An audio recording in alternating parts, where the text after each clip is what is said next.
At the Jose Marti School in Miami, they're planting for the future, but this isn't your average gardening project. You're going to measure from where the root's coming out here to the base of where the leaf is coming out.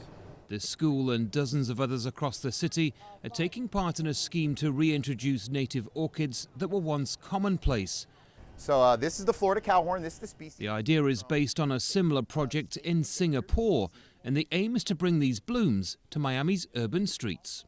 This is the future, and this is almost the bleak reality of it. We're losing habitat at an unprecedented rate. Populations are growing. We are needing to find ways to be creative to maintain biodiversity, and we need to start with these urban matrices.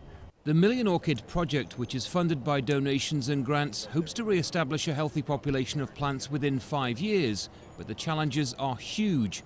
A single orchid can produce 1 million seeds, but if conditions aren't perfect, they die. Biologically, very little is known about orchids. Some of the rarest species only flower once every few years, and in many cases the germination process is a complete mystery. But those behind this project know it's high risk with potentially high rewards. To ensure the project's success, the orchids are grown in laboratories by volunteers. Each minute seed is nursed to full maturity, and the man behind the program hopes it will restore the orchid population to its former glory. Well, I'd love for people to think of Miami as an orchid city. I'd love for people to come to South Florida specifically to see the show of orchids that will come into bloom at various parts of the year. Orchids here and elsewhere have dwindled to catastrophically low levels, in part because they were ripped from trees and sold.